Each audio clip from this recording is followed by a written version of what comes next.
Ever heard about quantum doomsday? People saying that once quantum computers actually mature, Bitcoin's encryption could be cracked in an instant. Your wallet, transactions, private keys, everything becomes unsafe. Your coins could quietly vanish while you're asleep. Sounds terrifying, right? But honestly, this doomsday talk pops up every few years. From ASIC mining will kill decentralization to AI will replace human hash power, and now quantum computing brute forcing decryption. Every time it feels like the end of the world. Lately, tons of people have been DMing me, asking what I think about all this. To be honest, I didn't even want to touch these clickbait headlines. But a lot of friends are genuinely stressed. Genuinely. So I was like, okay, fine, I'll make the video. So today, let's break it down together. What is quantum computing and can it really destroy Bitcoin?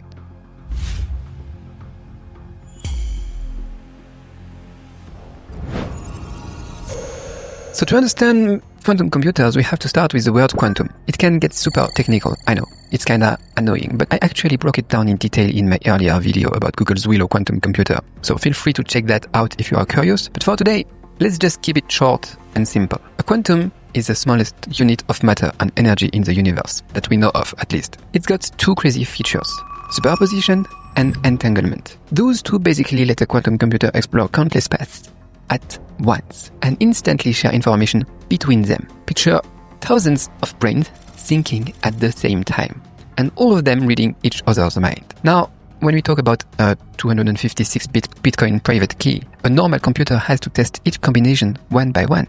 It's painfully slow. But a quantum computer, it's not the same. It can try an exponential number of combinations all at once. That's the scary part. It can literally crush today's encryption methods on certain math problems. And after hearing that, you might start to panic a little. Like your wallet is already wide open and someone's about to reach in and take your coins. Hold up. Let me break down the real danger. Who gets attacked? How? And when? If you understand that, you can protect yourself. First, let's look at the actual dangers. There are two main quantum threats to Bitcoin. Number one, controlling 51% of the network. Some fear a quantum computer could dominate the nodes and take over Bitcoin, but that's extremely unlikely. By the time that tech exists, it won't be just one person who has it. Plus, even if someone controls the hash power, attacking Bitcoin wouldn't make economic sense. So the real fear for most people is number two, stealing private keys. The most famous quantum algorithm is called Shor's algorithm. Think of it like a master skeleton key, designed to crack encryption based on factoring huge numbers. That's how most internet security works today, including our wallets, public keys, even banking systems, website encryptions. They all rely on what you could call math locks. Now, there is this thing called Shor's algorithm that I was talking about just a few seconds ago, and it can find the master key really fast. So, is it really Bitcoin's natural enemy? Could it just wipe out the whole blockchain the moment it appears? Well, yes, in theory. Shor's algorithm can break encryption efficiently.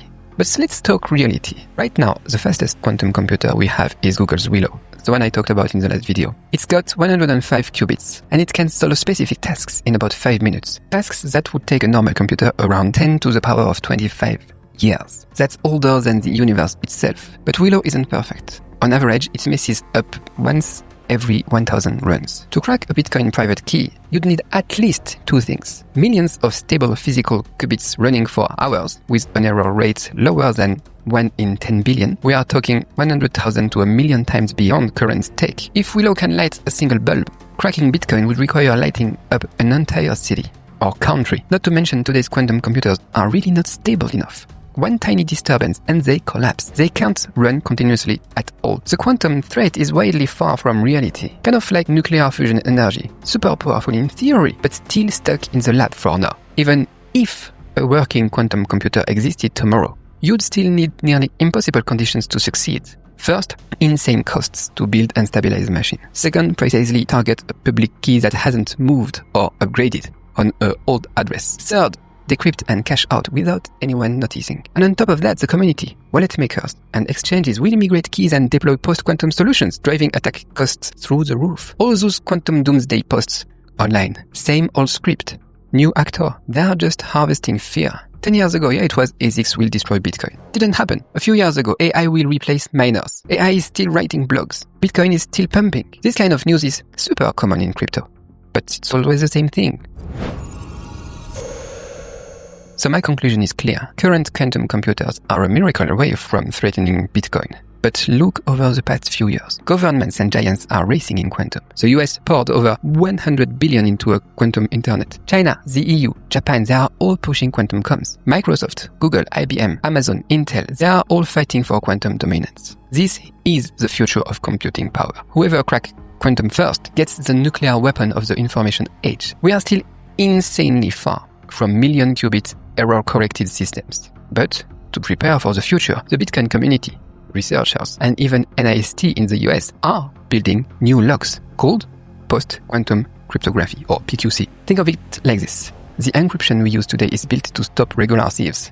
But post-quantum cryptography, or PQC, is designed for future quantum super thieves. And it's not about patching the old lock. It's about building a brand new one that even quantum computers can't crack. Of course, we will work on that before quantum computers are ready. And there are a few types, like lattice-based systems, hash-based signatures, and others. Yeah, the names sound super nerdy, but the goal is simple. Protect your crypto wallet from quantum attacks. Protect banks from quantum attacks. Protect the internet, governments. Eventually, wallets, exchanges, and full nodes will roll out PQC support. Everyone will roll out PQC support. But yeah, that's a problem. Upgrading won't be easy. Bitcoin doesn't have a CEO who can just decide, let's upgrade. You will need global developer consensus, the consensus of the community. Miners will have to vote. Wallet providers will need to align, and that's the real risk. The tech might be ready, but the governance moves slow. But the good news is governments and big players are quietly preparing already. And regular holders like you and me, we can act now. So what can we do as quantum tech keeps advancing? Super simple. First, know your address type. Old school P2PK or P2PKH addresses expose your public key. When you spend Bitcoin, they are available for the public to see, and they will be the most vulnerable in the future. Segwit and Taproot are safer. Not spending your Bitcoin is safer. Then you can also migrate assets in layers. Don't move everything at once. Start with big amounts to new wallets. Then do a second round when PQC wallets are common. But yeah, just don't spend Bitcoin on a new wallet, and your public signature will not be available for people to crack. What can you do? You can use hardware wallets plus a multisig. Hardware keeps keys offline. Multisig reduces single point failure. You can also never reuse address. Yes, that's what I was saying. Generate a fresh one for every transaction. Less public key exposure. It's really the better way to protect your wallet. And then follow wallet makers on PQC support. Ledger, Trezor, Tangem, Fireblocks, they are all testing quantum migration. Stay updated. Don't fall for panic marketing. Quantum is here, Bitcoin is dead. It's mostly clickbait, in fact, farming emotions. It's not a short-term threat. My view has always been that a decentralized community isn't just gonna sit there and do nothing. They are innovation. We are innovation. Bitcoin has already been through countless doomsday scenarios since 2009. And I promise, there is gonna be plenty more FUD. Fear, uncertainty, and doubt, it will never stop.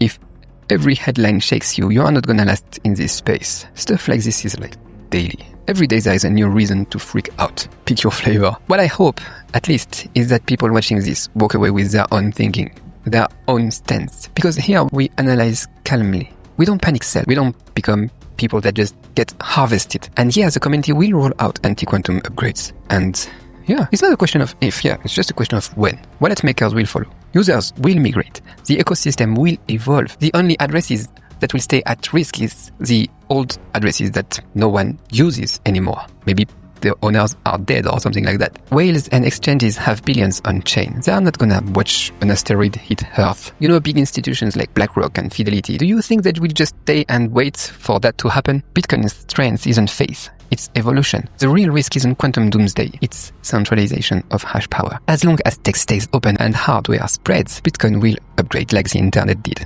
from copper to fiber. Don't be afraid. Nothing to worry about. Alright, catch you in the next one.